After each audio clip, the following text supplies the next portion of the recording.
हरिः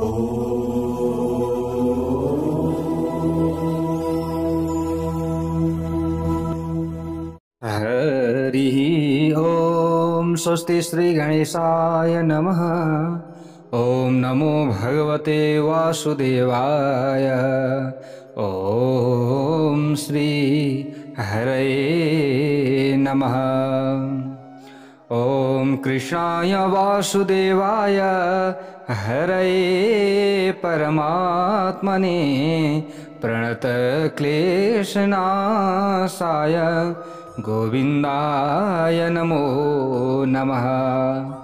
नारायणं नमस्कृत्य नरं चैव नरोत्तमं देवीं सरस्वतीं व्यासं ततो जयमुदीरयेत्। जय श्री हरि, जय श्री राधे। यतिखेर हजुरहरू अग्नि पुराण कथा श्रवण गर्दै हुनुहुन्छ। तपाईँ हामी आजको नयाँ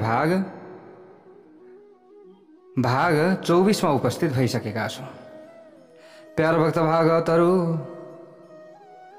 भाग 24 सम्म हामीले आइपुग्दा यहाँ धेरै कुराहरू हामीहरूले सबैले जानिसकेका छौँ पक्कै पनि। अब हामीले यहाँनिर नित्य, नैमित्तिक र प्राकृत प्रलय भनेर भनिन्छ, यी कुराहरू रहेका छन्। यी कुराहरूका बारेमा हामीले जान्नेछौँ। नित्य, नैमित्तिक प्रलय भनेको के हो, यो कसरी हुन्छ, यसका बारेमा यहाँनिर वर्णन गरिएको छ। प्यारो भक्त भागवतहरू, त हामी सबैले यो बुझ्न जरुरी छ। त कथा मात्रै हामीले सुन्छौँ, कथा मात्रै सुन्छौँ। कथा सुनेर अलिकति केही बुझ्ने प्रयत्न गरियो, केही जान्ने प्रयत्न गरियो भने हाम्रो कल्याण अवश्य पनि हुन्छ जीवनमा। यसरी बताइएको छ प्यारो भक्त भागवतहरू। यहाँ जो भगवान श्री हरि विष्णु रूप, विष्णु नै को हुनुहुन्छ, अग्नि हुनुहुन्छ। यो हामीले श्री अग्नि पुराणबाटै जानेका छौँ। यहाँनिर त्यही कुरा हामीलाई अगाडि अग्नि पुराणले बताएका कारणले गर्दा जस्तो थियो त्यही कुरा हजुरहरू समक्ष हामीले राखेका हौँ। र वशिष्ठ ऋषि र अग्निदेवताको सम्वादका रूपमा हामीले श्री अग्नि पुराण कथा श्रवण गर्दैछौँ। र अब अग्नि पुराण सकिन धेर पनि छैन। यो अगाडि यहाँनिर व्याकरणका बारेमा धेरै कुराहरू छन् प्यारो भक्त भागवतहरू। पुल्लिङ्ग, स्त्रीलिङ्ग, अनि प्रथम विभक्ति, द्वितीय, चतुर्थ, पञ्चम, तृतीय, यी सबै विभक्तिहरूका बारेमा अब यी सबै कुराहरू त भनिरहँदा हजुरहरूले बुझ्नुहुन्न। यी सबै व्याकरणका बारेमा पनि छ। अब ती कुराहरूका साथसाथ अब हामीले यहाँ जुन प्रलय हुन्छ, प्रलय त जहिले पनि भइरहेको हुन्छ, एक प्रकारको प्रलय। त्यो कुन प्रकारको प्रलय हो त्यो पनि हामीले यहाँनिर बुझ्नेछौँ। यहाँ भन्नुहुन्छ अग्निदेवताले के भन्नुहुन्छ, चतुर्विधस्तु प्रलयो नित्यो यः प्राणिनां लयः सदा विनाशो जातानां ब्राह्मो नैमित्तिको लयः। ल हेर्नुहोस् है प्यारो भक्त भागवतहरू, यहाँनिर अग्निदेवताले यसरी बताउनु भएको छ कि प्रलय कति प्रकारका हुन्छन्, 4 प्रकारका हुन्छन्। हे वशिष्ठ, प्रलय 4 किसिमको हुन्छ। अब 4 किसिमको त हुन्छ, कुन कुन हो त, त्यसका बारेमा पनि यहाँनिर बताउनु भएको छ। त कुन कुन 4 प्रकारको त भन्दाखेरि नित्य एउटा जहिले भइरहने, नैमित्तिक प्राकृत, अनि आत्यन्तिक जगतमा उत्पन्न हुने प्राणीहरूको साधारण हुने मृत्युलाई नित्य प्रलय भनिन्छ। साधारण मृत्यु, प्राणीहरूको मृत्यु भइरहन्छ, जन्म भइरहन्छ, यसलाई के भनिन्छ, नित्य प्रलय। अब बिहान उज्यालो हुँदाखेरि एउटा सृष्टि भयो, अब राति अँध्यारो भइसकेपछि अर्को प्रलय भयो। नित्य, यसलाई नित्य प्रलय पनि भनिन्छ। 1000वटा 4 युग बितेपछि ब्रह्माजीको दिन समाप्त हुन्छ यसरी बताइएको छ। प्यारोक्त भागवत समय सृष्टिको लय हुन्छ र त्यसैलाई ब्राह्म लय पनि भनिन्छ। यसैलाई नैमित्तिक प्रलय पनि भनिन्छ। पाँचै भूत प्रकृतिमा लीन हुनेलाई प्राकृत प्रलय भनिन्छ। यसरी यहाँनिर बताइएको छ। र ज्ञान आएपछि आत्मा परमात्माको स्वरूपमा स्थित हुने अवस्थालाई आत्यन्तिक प्रलय भनिन्छ। प्यारोक्त भागवतहरू ल हेर्नुहोस् त आत्यन्तिक प्रलय भनेको के हो त्यो पनि हामीले बुझ्यौँ। अनि नित्य प्रलय भनेको के हो त्यसका बारेमा पनि हामीले जान्यौँ।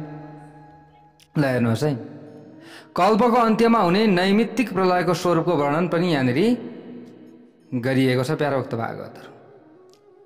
ल हेर्नुहोस्, अब यहाँनिर बताइएको छ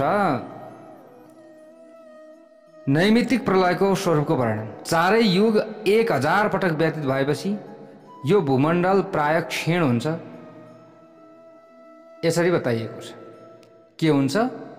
भूमण्डल क्षीण हुन्छ। ल हेर्नुहोस् है प्यारोक्त भागवतहरू। अब यस्ता प्रकारले भूमण्डल त क्षीण भयो र 100 वर्षसम्म भयङ्कर ठुलो अनावृष्टि हुन्छ। के हुन्छ? अनावृष्टि अतिवृष्टि भन्ने त हजुरहरूले सुन्नुभएको होला पक्कै पनि। अब यी कुराहरू यहाँनिर बताइएको छ। 100 वर्षसम्म लगातार पानी पर्छ, 100 वर्षसम्म लगातार चाहिँ तपाईँको चाहिँ के हुन्छ भन्दाखेरि यहाँ घाम लाग्छ, अनावृष्टि अतिवृष्टि। यस्ता प्रकारका यहाँ विनाशका लागि पहिले के हुन्छ? तयार हुन पर्यो नि त। विनाशको लागि त्यही अनुसारको समय तयार हुन पर्यो। ल हेर्नुहोस् है प्यारोक्त भागवतहरू। अब के हुन्छ त? भयङ्कर ठुलो के हुन्छ?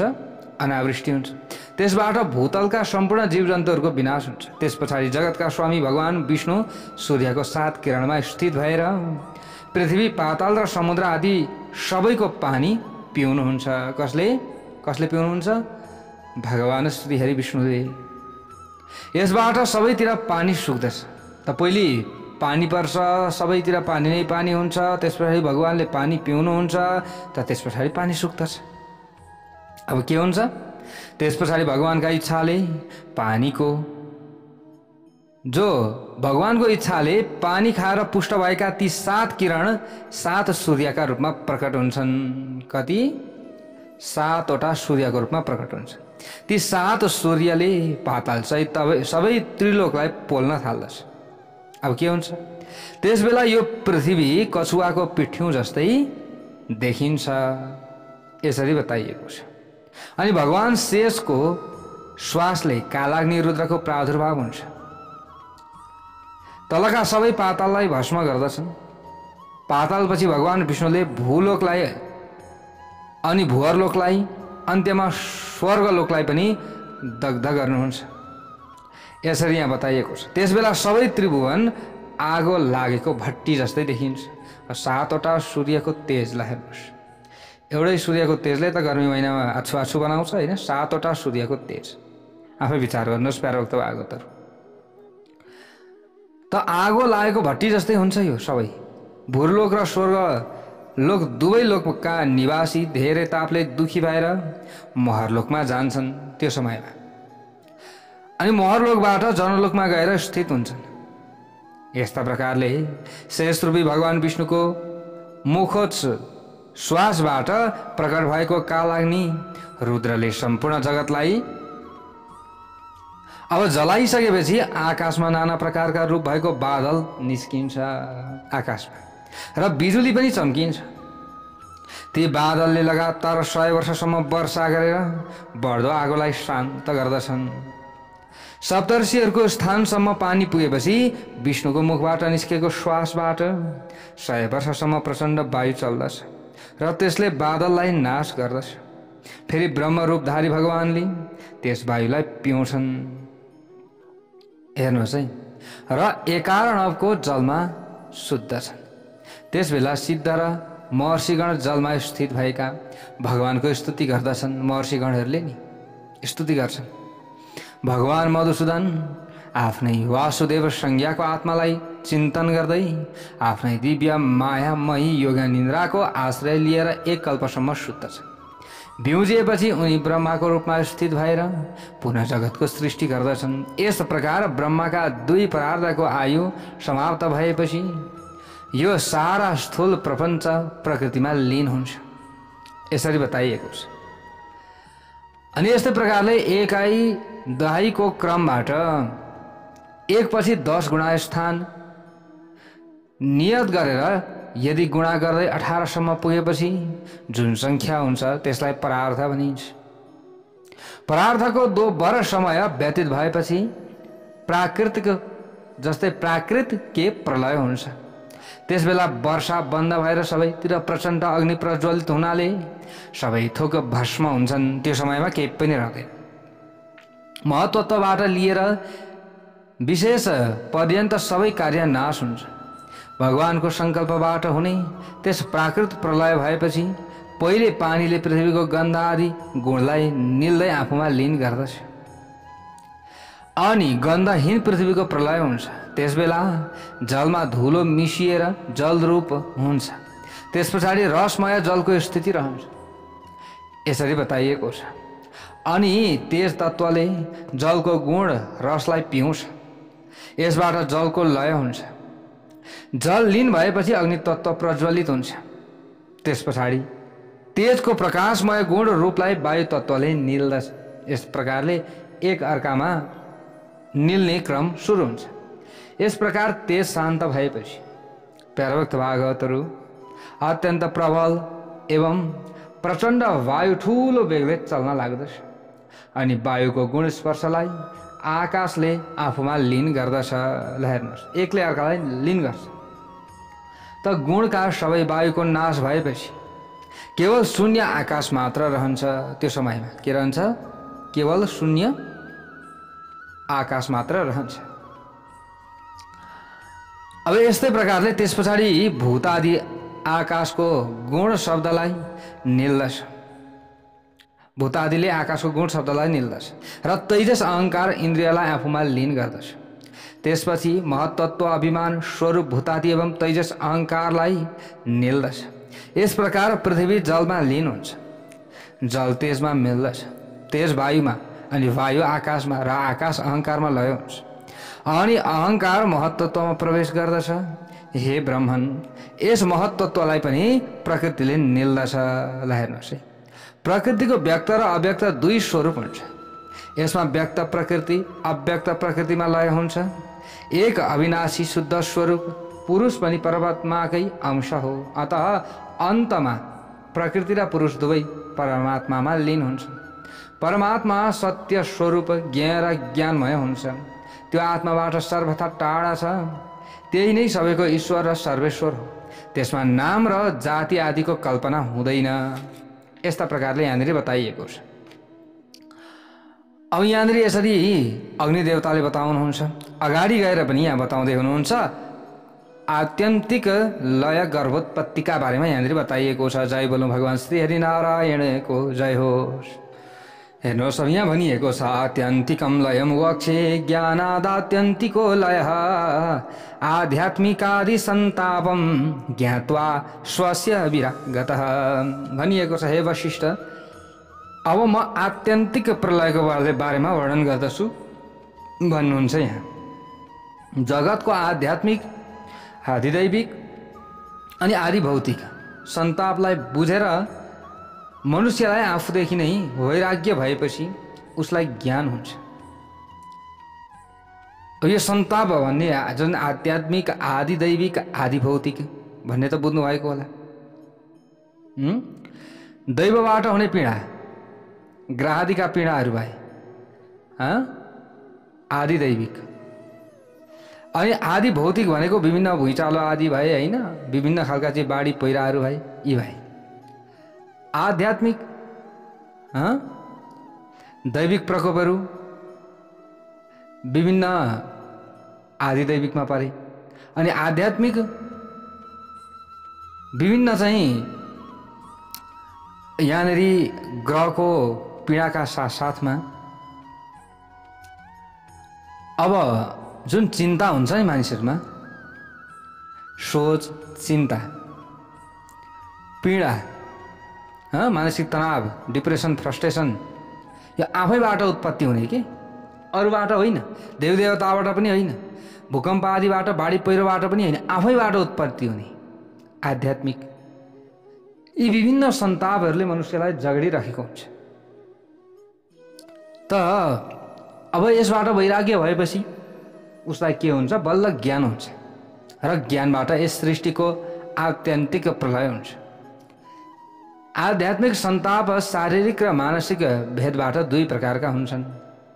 हे ब्राह्मण, शारीरिक तापका पनि अनेकौं भेद हुन्छन् र तिनलाई श्रवण गर्नु पर्दछ। जीव भोग देहलाई परित्याग गरेर आफ्नो कर्म अनुसार पुनः गर्भमा आउँछ। यहाँ भनिएको छ, अग्नि देवताले भन्नुहुन्छ, हे वशिष्ठ,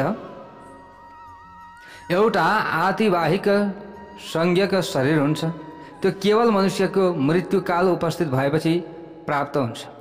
हे विप्रवर, यमराजका दूतले मनुष्यको त्यस आतिवाहिक शरीरलाई यमलोकको मार्गबाट लैजान्छन्। हे मुनि, अरू प्राणीहरूले न त आतिवाहिक शरीर पाउँछन् न त तिनीहरू यमलोकको मार्गबाट नै लगिन्छन्। त्यसपछि यमलोकमा गएको जीव कहिले स्वर्गमा र कहिले नरकमा जान्छ। हेर्नुहोस् है, स्वर्गमा पनि जान्छ, नरकमा पनि जान्छ। उसले जस्तो कर्म गरेको छ त्यस्तै फल पाउनु परेन त? यो कुरा यहाँ बताइएको छ।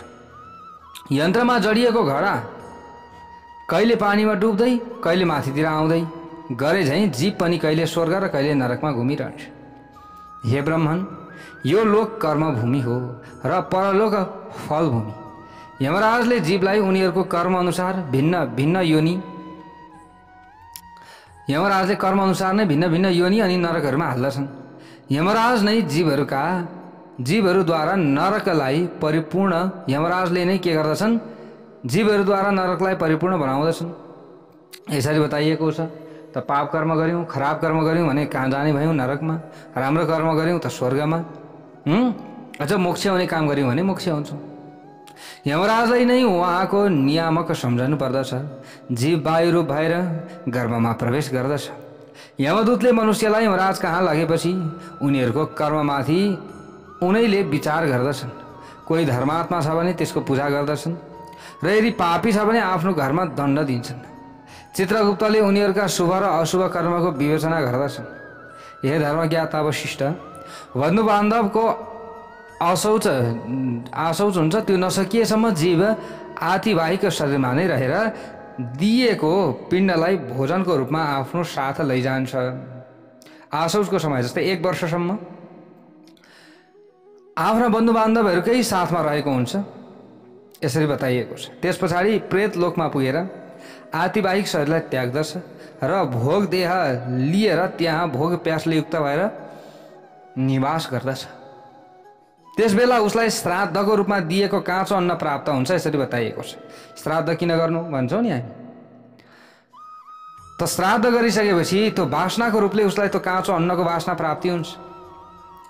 प्रेतको लागि पिण्डदान नदिएसम्म उसले आतिवाहिक शरीरबाट छुटकारा पाउँदैन। यसरी बताइएको छ। त्यसै शरीरमा रहेर केवल पिण्डको भोजन गर्दछ। सविडीकरण श्राद्ध गरेको 1 वर्षपछि ऊ प्रेत देहलाई छोडेर भोग देहमा जान्छ। हुन त अहिले त सपिण्ड 12 दिनको दिनमा हुन्छ। पहिले त 1 वर्षमा हुन्थ्यो। यो कुरा थियो। आज भोलि त अब 12 दिनमा सकिदिन्छन् अनि 1 वर्षसम्म कतिले पर्खान दबार्ने भन्छन्, कतिले त्यतिकै सक्छन्। ल हेर्नुहोस्, भोग देह 2 प्रकारको भनिएको छ, शुभ र अशुभ। भोग देहद्वारा कर्मजनित बन्धनलाई भोगेपछि जीवलाई मर्त्यलोकमा खसालिन्छ। यसरी बताइएको छ। त्यसबेला उसले त्यागेको भोग देहलाई निशाचरले खान्छन्। ल हेर्नुहोस्, यदि जीवले भोग देहद्वारा पहिलो पुण्यको फलस्वरूप स्वर्गको सुख भोग्दछ र पाप भोग्न बाँकी रहेको छ भने पापीहरूको जस्तै अर्को शरीर धारण गर्दछ। तर पहिले पापको फल भोगेर पछि स्वर्गको सुख भोगेको छ भने भोग समाप्त भएपछि स्वर्गबाट भ्रष्ट भएर पवित्र आचार विचार भएका धनवानको घरमा जन्म लिन्छ। यसरी बताइएको छ। यदि जीवले पुण्य बाँकी हुँदै पहिले पाप भोग्दछ भने उसको भोग समाप्त भएपछि ऊ पुण्य भोगका लागि उत्तम शरीर धारण गर्दछ। कर्मको भोग केही बाँकी रहेपछि जीवले नरकबाट छुटकारा पाउँछ। यसरी बताइएको छ। नरकबाट निस्केको जीवले पशुपक्षी आदि तिर्यक योनिमा जन्म लिन्छ। कहाँ जन्म लिन्छ? नरकबाट आएको छ भने तिर्यक योनिमा, तेर्सो योनिमा। तेर्सो हिँड्ने जस्तै अब खजुरो भयो, बिच्छी भयो, सर्प भयो, होइन, तेर्सो हिँड्ने हुन्छन्। यसमा कुनै शङ्का छैन। नरकबाट आएको छ भने त्यस्तो जीवका रूपमा प्रकट हुन्छ। मानव गर्भमा प्रविष्ट भएको जीव पहिलो महिनामा रजवीर्यको मिश्रित बिन्दु कललको रूपमा रहन्छ। दोस्रो महिनामा घनीभूत हुन्छ। तेस्रो महिनामा शरीरको अवयव प्रकट हुन्छ। तेस्रो महिनादेखि विभिन्न अवयवहरू प्रकट हुन थाल्दछन्। चौथो महिनामा हाड मांस र छाला प्राकट्य हुन्छ।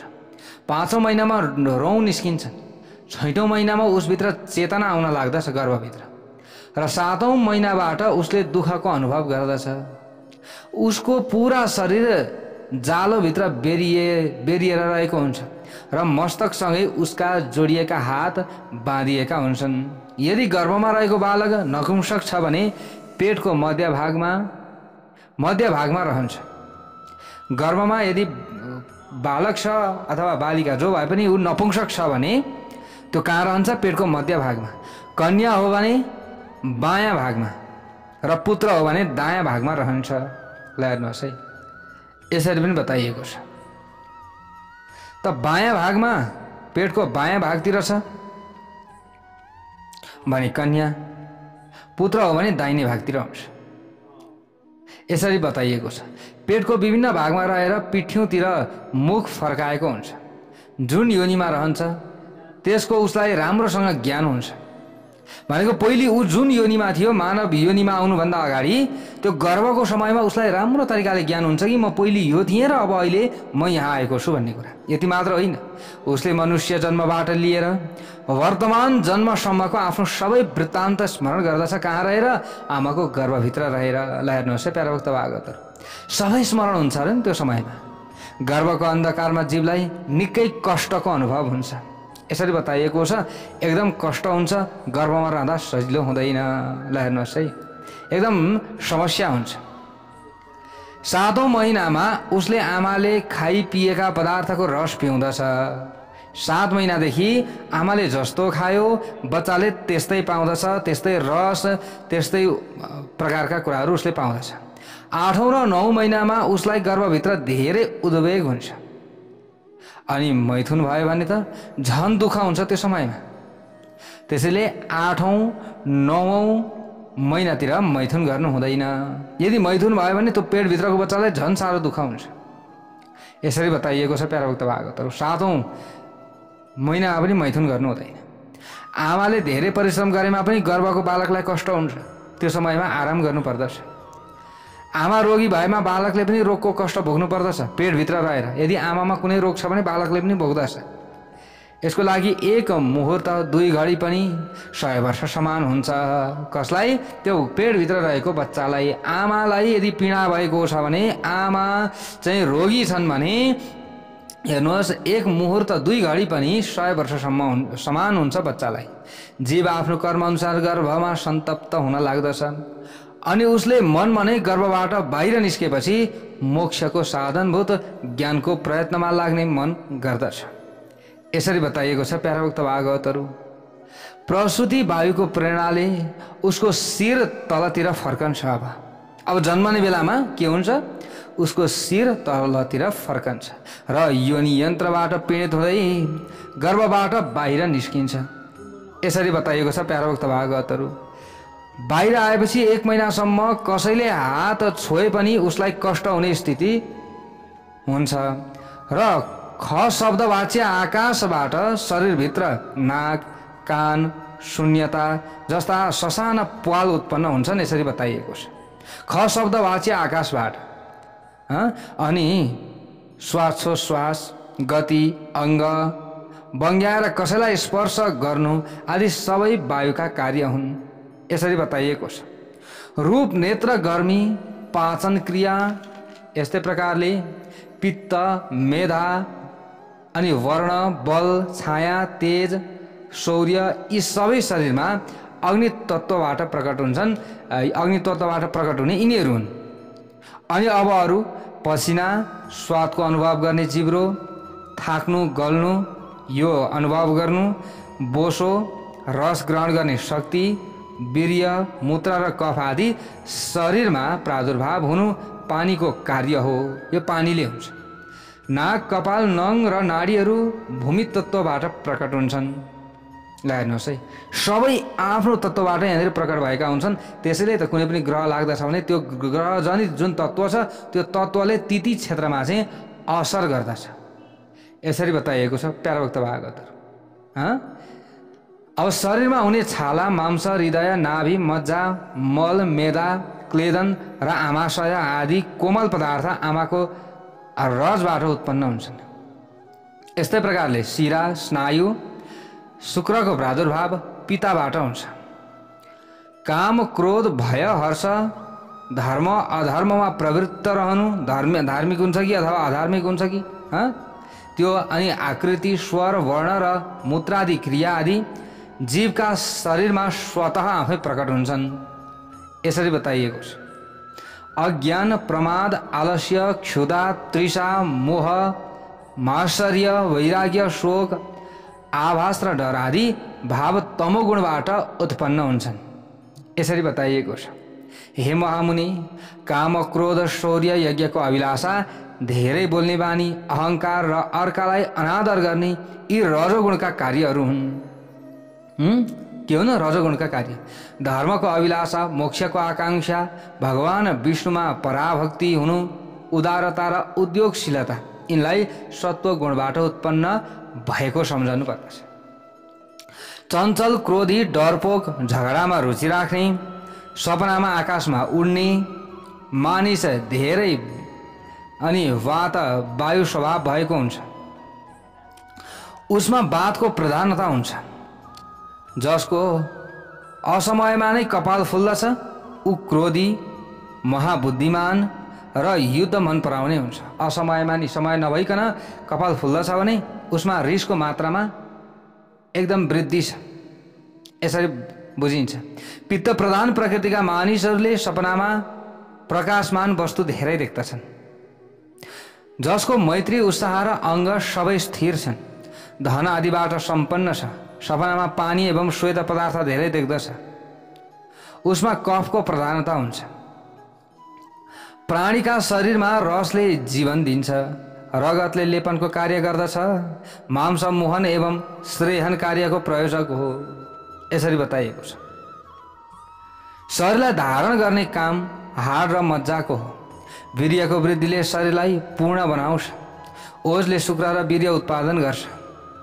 यसैले जीवको स्थिति र प्राणको रक्षा गर्दछ। ओज शुक्रको अपेक्षा धेरै सार वस्तु हो। यो हृदयसँगै रहन्छ। यसको रङ केही पहेँलो हुन्छ। हेर्नुहोस् है, दुवै तिघ्रा, दुवै पाखुरा, पेट र मस्तक यी 6 अङ्ग बताइएको छ। छालाको 6 स्तर हुन्छ भनेर बताइएको छ। एउटा त बाहिर देखिने हो, दोस्रोले रगत धारण गर्दछ, तेस्रो किलास धातु विशेष र चौथो कुण्ड धातु विशेषलाई धारण गर्दछ, पाँचौँले भनेको छाला इन्द्रियको स्थान हो। यसरी बताइएको छ। छैठौँ प्राणलाई धारण गर्ने भनेर मानिएको छ। कला पनि 7 प्रकारको हुन्छ। पहिलो मांस धारण गर्ने, दोस्रो रक्तधारिणी, तेस्रो जिगर प्लिहालाई आश्रय दिने कला पनि, अनि चौथो मेदा र अस्थि धारण गर्ने, पाँचौँ मज्जा श्लेष्मा र पक्वाशयमा रहेर दिशा धारण गर्ने, छैठौँ पित्त धारण गर्ने, सातौँ शुक्रलाई धारण गर्ने हो। त्यो शुक्राशयमा रहेको हुन्छ भनेर यसरी यहाँनिर सबै कुरा बताइएको छ। विज्ञान सम्मत पनि धेरै कुराहरू छन् प्यारोक्त भागवतहरू। यहाँनिर बुझ्ने हो भने धेरै कुराहरू छ। यहाँ श्रोत्रम त्वक चक्षुषी जिह्वा घ्राणम धीहि खञ्च भूतगम शब्द स्पर्श रूप रस गन्धा खादिषु सद्गुणः। यहाँ बताइएको छ कान, छाला, आँखा, जिब्रो, नाक यी ज्ञानेन्द्रिय हुन्। अनि आकाश सबै भूतले व्याप्त छ। शब्द, स्पर्श, रूप, रस, गन्ध यी क्रमशः आकाश आदि 5 भूतको गुण हो। गुदा, उपस्थ, हात, गोडा, बाणी, कर्मेन्द्रिय, यिनीहरूलाई कर्मेन्द्रिय भनेर भनिन्छ। मलत्याग, विषयजनित आनन्दको अनुभव, ग्रहण, चलन र कुराकानी, यी उपर्युक्त इन्द्रियका काम हुन्। 5 कर्मेन्द्रिय, 5 ज्ञानेन्द्रिय, 5 इन्द्रियको विषय, 5 महाभूत, मन, बुद्धि, आत्मा, अव्यक्त, यी 24 तत्त्व हुन्। यी सबैबाट पुरुष टाढा छ। ऊ यीसँग संयुक्त पनि रहन्छ र पृथक पनि। जस्तो माछा र पानी यी दुवै एकैसाथ पनि रहन्छन् र भिन्नै पनि रहन्छन्। ल हेर्नुहोस्, रजोगुण, तमोगुण र सत्वगुण यस अव्यक्तमा आश्रित हुन्छ भनेर यसरी बताइएको छ प्यारा भक्त भागवतहरू। धेरै कुराहरू छ यहाँनिर। पहिलो रुधिराशय, दोस्रो श्लेष्माशय, यस्तै प्रकारले तेस्रो आमाशय, चौथो पित्ताशय, पाँचौं पक्काशय, छैठौं वाताशय र सातौं मूत्राशय। यस्तै प्रकारले स्त्रीहरूमा यस बाहेक अर्को एउटा गर्भाशय पनि हुन्छ। अग्निबाट पित्त र पित्तबाट पक्वाशय हुन्छ। ऋतुकालमा स्त्रीहरूका योनि केही फैलिन्छन्, त्यसमा स्थापित भएको वीर्य गर्भाशयसम्म पुग्दछ। गर्भाशय कमलको आकारको हुन्छ यसरी बताइएको छ। त्यही रज र वीर्य धारण हुन्छ। वीर्यबाट शरीर, समयअनुसार त्यसमा केश उम्रिन्छ। अनि ऋतुकालमा पनि वात, पित्त र कफले योनि आवृत्त भएको छ भने त्यसमा विकास हुँदैन यसरी बताइएको छ। अनि उक्क, पाट, पुक्कस, प्लीहा, यकृत, कोष्ठाङ्ग, हृदय, व्रण, तण्डक उत्पन्न हुन्छन्। यी सबै आशयमा निबद्ध हुन्छन्। प्राणीहरूले पकाएका रसको सारबाट प्लीहा, यकृत हुन्छन्। धर्मका ज्ञानी हे वशिष्ठ, रगतको फेनबाट पुक्कसको उत्पत्ति हुन्छ। यसै प्रकारले रगत, पित्त अनि तण्डक पनि उत्पन्न हुन्छ। मेदा र रगतको प्रसारले हुक्काको उत्पत्ति हुन्छ। रगत र मासुको प्रसारले शरीर धारण गर्नेको आँत बन्दछ। पुरुषको आँतको परिणाम 3.5 व्याम बताइएको छ र वेदवेत्ता पुरुषले स्त्रीहरूको आँत 3 व्याम लामो बताएका छन्। यसरी यहाँनिर बताइएको छ प्यारा भक्त भागवतहरू। अब हेर्नुहोस्, धेरै ज्ञानका कुराहरू छन्। रगत र वायुको संयोगले कामको उदय हुन्छ। रगत पनि चाहियो, वायु पनि त्यही किसिमको चाहियो। कफको प्रसारले हृदय प्रकट हुन्छ। त्यसको आकार कमल जस्तै हुन्छ। त्यसको मुख तलतिर फर्केको हुन्छ। त्यसको मध्यको खाली भागमा जीव स्थित रहन्छ। चेतनासँग सम्बन्ध राख्ने सबै भावको स्थिति त्यही हो भनेर बताइएको छ। हृदयको बायाँ भागमा प्लीहा, दक्षिण भागमा यकृत हुन्छ। यसै गरी हृदय कमलको दक्षिण भागमा क्लोमको स्थिति पनि यसरी बताइएको छ। यस शरीरमा कफ र रगतलाई प्रवाहित गर्ने स्रोतको भूतानुमानबाटै इन्द्रियहरूको उत्पत्ति हुन्छ। नेत्रमण्डलको श्वेत भाग कफबाट उत्पन्न हुन्छ। त्यो पिताको वीर्यबाट प्रकट भएको मानिन्छ। आँखाको कालो भाग माताको रज र वातको अंशबाट प्रकट हुन्छ। जस्तै आँखा प्रकट हुँदाखेरि कहाँबाट प्रकट हुन्छ त्यसको बारेमा पनि हेर्नुहोस्। सूक्ष्मभन्दा सूक्ष्म, सबैभन्दा सानोभन्दा सानो कुराहरू छ। त्वचा मण्डलको उत्पत्ति पित्तबाट हुन्छ। यो पिता र माता दुवैको अंशबाट उत्पन्न भएको मान्नु पर्दछ। मांस, रगत र कफबाट जिब्रोको निर्माण हुन्छ। मेदा, रगत, कफ र मांसबाट अण्डकोशको उत्पत्ति हुन्छ। प्राणको आश्रय 10 भनी बुझ्नु पर्दछ।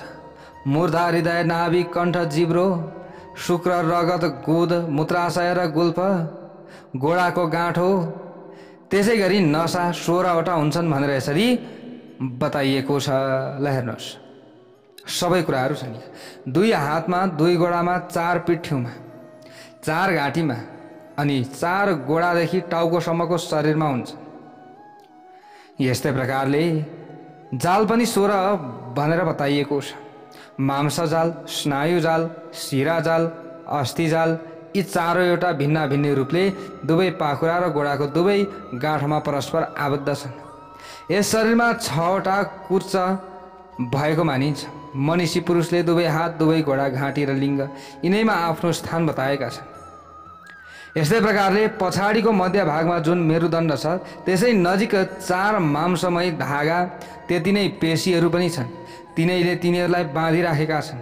7 शिरणीमध्ये 5 त मस्तकमा आश्रित छ, एक लिङ्ग र जिब्रोमा हुन्छन्।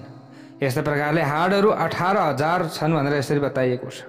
सूक्ष्म र स्थूल सबै मिलाएर दाँत 64 वटा हुन्छ। 20 वटा नङ हुन्छन्। अब यो दाँत 64 भन्दा फेरि यो दुईटा कुरा छन्, स्थूल र सूक्ष्म भनेको। यो कुरा बुझ्नु पर्यो फेरि। यसबाहेक हात र गोडाका सलाकाहरू छन् र तिनका 4 स्थान छन्।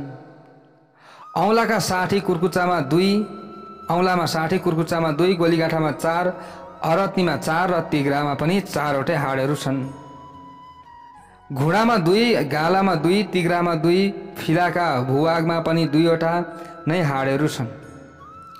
यसरी बताइएको छ। अब कहाँनिर कति हाड यसका बारेमा पनि यहाँनिर बताइएको छ। अब यहाँबाट उता भोलि हामीले श्रवण गर्नेछौँ। जय बोलौँ भगवान श्री हरि नारायणको।